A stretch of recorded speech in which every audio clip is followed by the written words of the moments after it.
Call to the Manager of Opposition Business. My question is to the Prime Minister.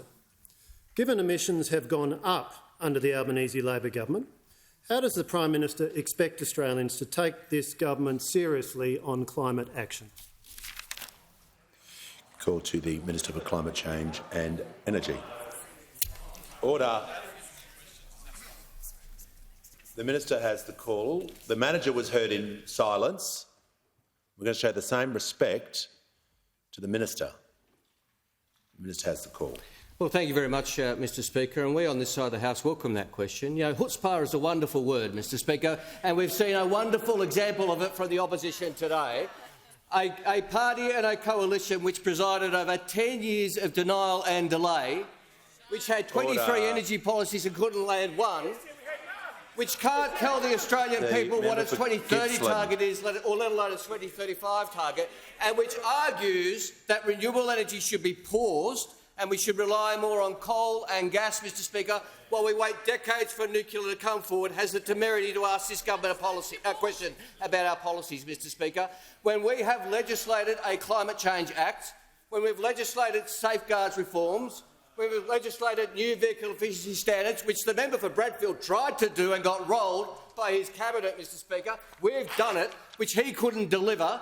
He said we'll reduce emissions and he couldn't get it done. We've gotten it done. Order. We've got it done and we're continuing to get those things done. And as the Prime Minister has foreshadowed, this week I will release the government's annual climate change statement in accordance with the Act. Now, that is world's best practice in terms of transparency and accountability when it comes to emissions reductions reports.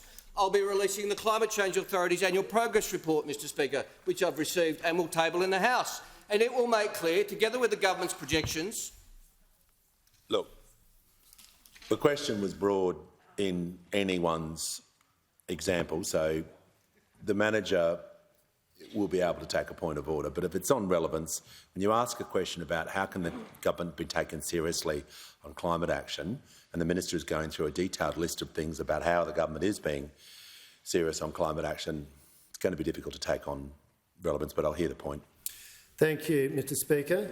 It is on relevance. The fact is emissions have gone up. Can the Minister— The Leader of the House. Just point of order, Mr Speaker, that was clearly an abuse. You advised that the Minister was already relevant. He then took a point of order on relevance and then added nothing but a comment, added nothing to consideration of the standing orders at all. It was complete abuse. This behaviour has been creeping in more and more, and you can't have a situation where I don't like the answer, so I'm just going to jump up and say something. That's never the way question time has been run, and it's not going to run that way now. I like to give everyone a fair go, and people are entitled to take a point of order and relevance, particularly for the high office that the Manager holds, but that's just taking the mickey. So the Manager is now warned, just as I warned the Leader of the Opposition last week, we're not going to have that. It's not fair on everyone. The Minister, in continuation.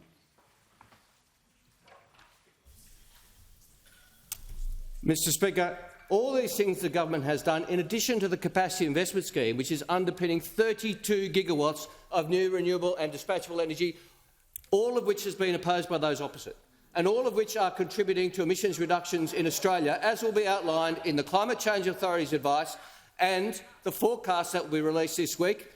And I look forward to the opposition's detailed policy response, which will outline, no doubt, the full costings of their nuclear plan, no doubt the emissions impact of the nuclear plan, which will see emissions balloon under their nuclear plan, Mr Speaker. I look forward to all those details from the opposition on Thursday, no doubt. They've had plenty of opportunities. The member for Fairfax will have a lengthy opportunity to respond, and I'm sure it'll be jam-packed full of policy detail.